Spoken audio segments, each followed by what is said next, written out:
Buenas tardes, mi nombre es Felipe Cadena, soy segundo A y hoy les voy a presentar mi proyecto de matemáticas.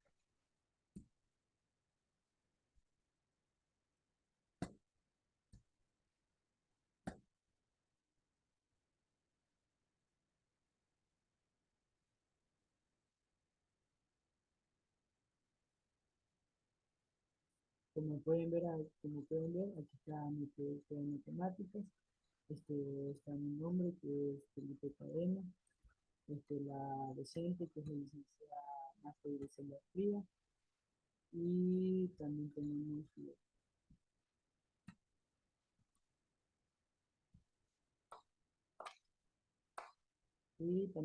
lo que es la asignatura, que es de matemáticas. También está el curso, que es de segundo licencia A. Y el tema, el mundo complejo de las matemáticas, ¿verdad? Ahora les voy a presentar el poema que realizamos, que tiene por título Poema Matemático. Dice así: tu mirada es como una ecuación, por lo difícil de entender y resolver, porque no sé si tus ojos hermosos están llenos de amor o dolor. Tu mirada me confunde como una ecuación gráfica, pero aún así trataré de resolver esa difícil ecuación. Y eso es lo que ha sido el poema matemático. Ahora seguimos bajando y está aquí mi biografía, ¿verdad? Mi autografía.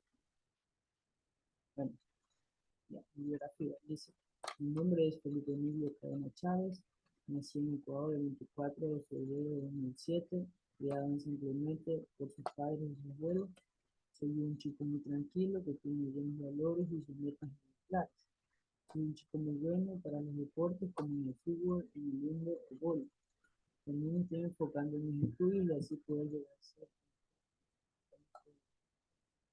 También me he enfocado en cumplir mi deber de ayudar a mis padres, tanto a mi mamá como a mi papá. ¿Sí? Ahora sí, vamos a mostrar cómo se desarrolló el tema de, del álgebra, ¿verdad? Concepto de números en los pueblos primarios. Desde los tiempos primitivos, el hombre ha sentido la necesidad de contar, ya fuera sus piezas de caza, sus útiles o el número de miembros de su tribu. En este sentido, cabe tal vez interpretar algunos vestigios antropológicos y singulares, como la mueca ordenada, que parece incisas en algunas paredes rocosas, o en los útiles prehistóricos. Desde el Neolítico, los sistemas de cómputo y numeración se fueron complicando y enriqueciendo progresivamente. La antigüedad se distinguieron por un importante desarrollo de la aritmética y la geometría, que desembocó en la creación del sistema de numeración. ¿Ya? Ahora vamos a hablar sobre el álgebra en el Antiguo Egipto. En el Antiguo Egipto desarrollaron desde los inicios de su historia grandes conocimientos matemáticos y científicos que le ayudaron a hacer frente a las necesidades de la vida cotidiana. También a las creaciones complejas que presentaba el Estado faraónico. Heródita contaba que el faraón Sesostris tocaba el suelo entre todos los egipcios, concediendo a cada habitante un lote cuadrangular de extensión uniforme para recaudar los impuestos. En función de ese reparto, la disminución que habría sufrido el terreno para quien él lo sucedió pagara una parte proporcional de la tribu, ¿ya? Ahora, seguimos más abajo y vamos a hablar sobre el cálculo en la Caldea y Asiria. Figuran operaciones algebraicas con ecuaciones de segundo grado y tablas de potencia. Pitágoras, 500 a 585. Hizo el número principal. Hizo el número, hizo el número principal fundamental en matemáticas. Resolvió ecuaciones de segundo grado, aunque muchas de sus fórmulas de las geométricas eran incorrectas. Los famosos fragmentos han puesto de manifiesto que el desarrollo científico de las matemáticas en Babilonia era enorme. Es cierto, pero totalmente aislado uno de otro. Interesante observar que la representación de las ruedas del coche de las sillas siempre aparece con 6 radios diametralmente opuestos. Ahora vamos a hablar sobre Tales de Mileto. Dice, todo es agua, es el principio de todas las cosas. Para el filósofo presocrático Tales de Mileto, el agua es el principio de todas las cosas que existen, el agua es el origen que dio comienzo del universo. Además de ser uno de los 7 sabios, es considerado primer filósofo precisamente por haber sido el primero en intentar dar razón de la estructura y la formación del universo. El punto nuclear de la tesis de Tales afirma que el agua es el principio o materia orgánica originaria de la que, de la que han surgido todas las realidades que componen el variopinto y complejo tejido. ¿Ya? Ahora, después de haber hablado sobre Tales y Mileto, vamos a hablar sobre Pitágoras. Dice, Pitágoras formula teorema que lleva su nombre según el cual la suma del cuadrado del cateto es igual al cuadrado de la hipotenusa. Se le atribuye también la construcción geométrica de los primeros sólidos perfectos. También fue el primer pensador griego en explicar la no mística o religiosa del origen de todo lo que es su idea de un principio físico o natural, en su caso, el agua, como sostén y composición de las cosas de la vida. Ahora vamos a hablar sobre Platón. Platón definió que el mundo de las ideas, a grandes rasgos, define que existen entes inmateriales, absolutos inmutables y universales independientes del mundo físico de las que deriva todo lo que existe en ese plano físico. Dice, la opinión adoxa es el mundo de los sensibles. Las cosas sensibles se conocen a través de los sentidos.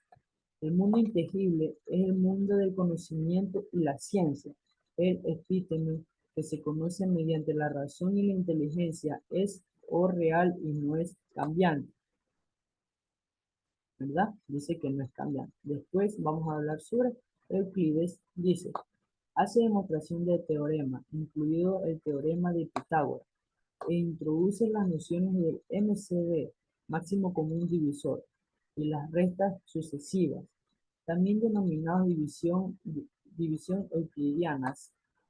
Euclides fue un autor de un tratado sobre la óptica en el que se realiza un estudio matemático de la luz. Elabora postulados importantes relativos a la naturaleza de la luz y afirma que la luz viaja en línea recta.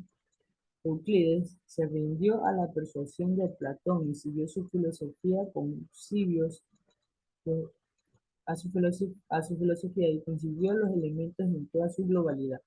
Y un camino fue la construcción de los conocidos sólidos platónicos, ¿verdad?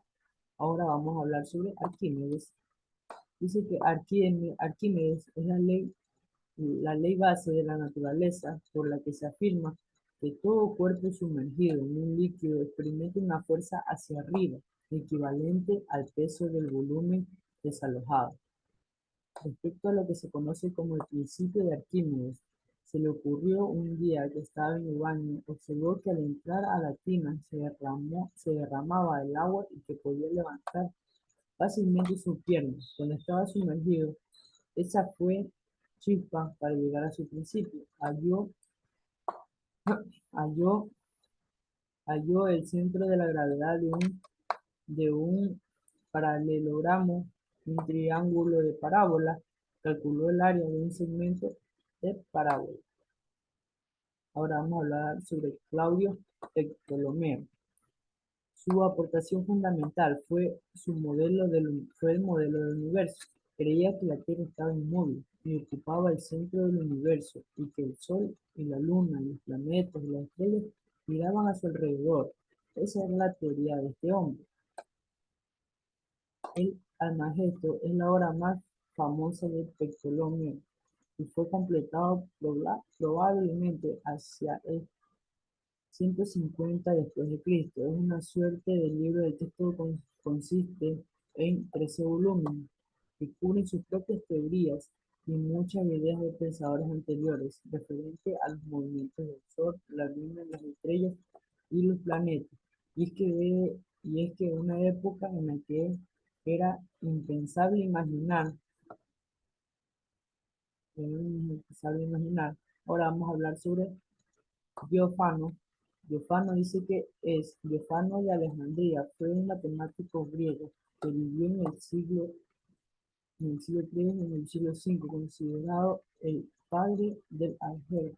Fue el autor de una serie de libros llamados Aritmética, muchos de los cuales ahora se han perdido.